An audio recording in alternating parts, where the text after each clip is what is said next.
محترم بزرگوں اور بھائیوں، اگر کوئی شخص کہے کہ جی فلاں موقع پہ علی رضی اللہ تعالیٰ عنہ ابو بکر سے کچھ ناراض نظر آتے ہیں تو ٹھیک ہے، بعض اوقات وقتی طور پر ناراضگی بھائیوں میں ہو جاتی ہے، لیکن ممبر پہ بیٹھے ابو بکر صدیق اور علی نے سب لوگوں کو کہا کہ مجھے ناراضگی ہوئی تھی ابو بکر صدیق رضی اللہ تعالیٰ عنہ سے، لیکن ہمیں ابو بکر صدیق سے کوئی حسد نہیں ہے جو اللہ نے ابو بکر صدیق کو مقام عطا فرمایا۔ ایک گلہ تھا کہ جب خلافت طے ہوئی ہے ہمیں اس میں شریک نہیں کیا گیا، اور ابو بکر صدیق کی مجبوری تھی، یہ ایک الگ پورا بڑا لمبا چوڑا ایک مضمون ہے کہ اگر حضرت ابو بکر وہاں بیعت نہ لیتے تو انصار کسی کو اپنا خلیفہ بنا لیتے جو قرآن و سنت کے بالکل مخالف ہوتا، اہل ایمان کے خلاف ہوتا۔ ابو بکر نے اپنی مجبوری بتائی، حضرت علی نے اپنا گلہ بتایا۔ ابو بکر نے مجبوری بتائی، حضرت علی حیدر کرار نے مسجد نبوی پہ سب لوگوں کے سامنے حضرت ابو بکر صدیق کے ہاتھ پر بیعت کی ہے۔ 6 مہینے بعد، بعض روایات میں پہلے بھی بیعت کی تھی، چلو نہ بھی ثابت ہو، بخاری میں 6 مہینے بعد والی بیعت موجود ہے، اور حضرت علی نے اعلان کر دیا ابو بکر صدیق کو اللہ نے افضلیت دی ہے، سٹیٹس مقام دیا ہے، ہمیں کوئی حسد اور بغض نہیں۔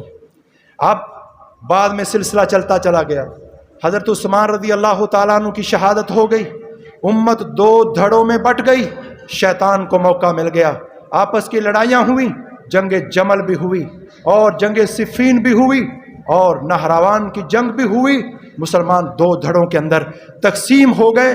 لیکن اللہ تبارک، آج توجہ نوجوان طبقہ خصوصاً جو یوٹیوب وغیرہ فیس بک دیکھتا ہے، چند باتیں گزارش کروں گا چند منٹوں کے اندر، توجہ فرمائیے گا۔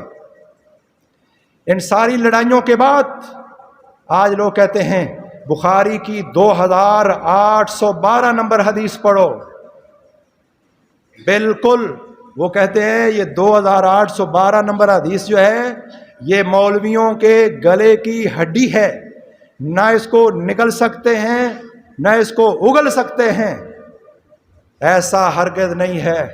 اہل السنت والجماعت اور خصوصاً اہل الحدیث، کوئی حدیث اس روئے زمین پر وہ ان کے گلے کی ہڈی نہیں ہے۔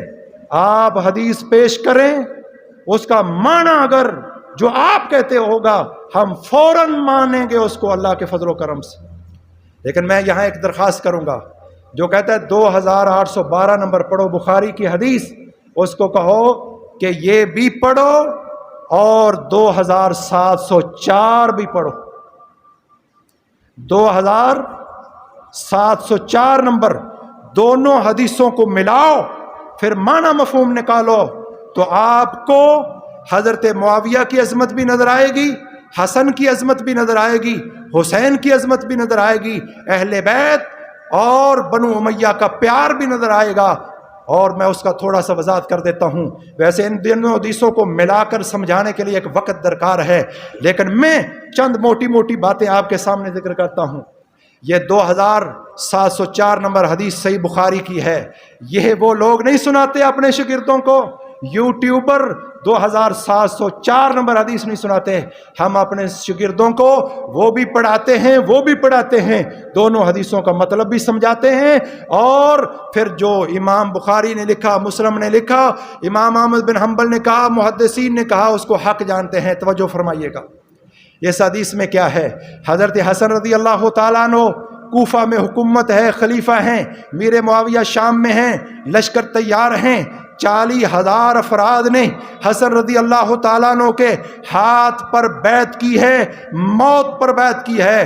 حضرت حسن کمزور نہیں تھے، پاور بھی ہے، قوت بھی ہے، افراد بھی ہیں، لیکن میر معاویہ رضی اللہ تعالیٰ عنہ 2 قاصدوں کو بھیجتے ہیں کہ وہ صلح کرنا چاہتے ہیں۔ انہوں نے یہ پیغام دیا، حضرت حسن رضی اللہ تعالیٰ عنہ نے فرمایا ٹھیک ہے میں صلح کرتا ہوں۔ حضرت حسن رضی اللہ تعالیٰ عنہ نے صلح کی ہے، کس حدیث کے تحت؟ اسی حدیث میں لکھا ہے ان ابنی ھذا سید، میرا یہ بیٹا حسن سردار ہے، اور لعل اللہ ان یصلح بی بین فئتین عظیمتین من المسلمین۔ اللہ تبارک و تعالیٰ نے فرمایا لوگو اللہ کے نبی نے حسن حسین، حضرت حسن آئے ممبر پہ، اللہ کے نبی ہیں، حضرت حسن کو ممبر پہ بٹھایا۔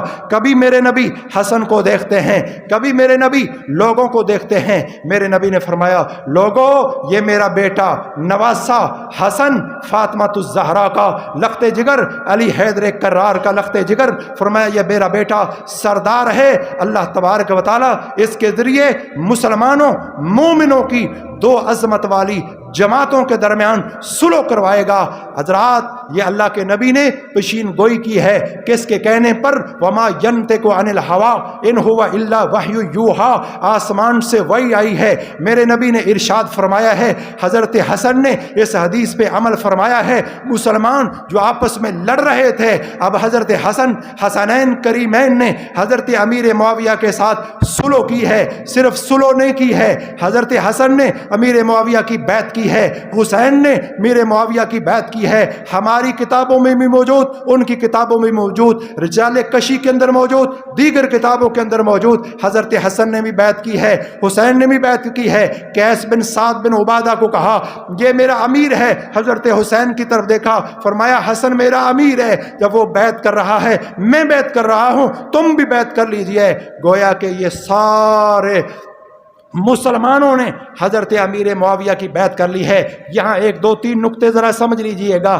اگر امیر معاویہ باغی ہیں، اوپر سے بھی باغی اندر سے بھی باغی، باغی کو خلافت دینا یہ قرآن کا حکم نہیں ہے، بلکہ اس کے ساتھ فقاتل التی تبغی، اگر امیر معاویہ کا گروہ باغی ہے جس سے قتال کرنے کا حکم ہے، حضرت حسن صلح کیوں فرماتے؟ قلیل نہیں ہیں، 40,000 ان کے متوالے موت پر بیعت کرنے والے موجود ہیں۔ اگر وہ باغی ہیں، اوپر سے نیچے سے ہر لحاظ سے باغی کے خلاف قرآن کا حکم ہے اس کے خلاف جنگ کی جائے۔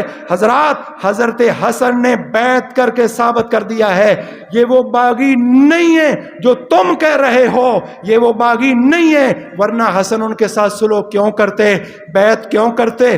حسین بیعت کیوں کرتے؟ قیس بن سعد بن عبادہ سے بیعت کیوں کروائی جاتی؟ اور پھر اس کے ساتھ ساتھ ان سے وظائف، حضرت امیر معاویہ نے وظیفہ لگایا۔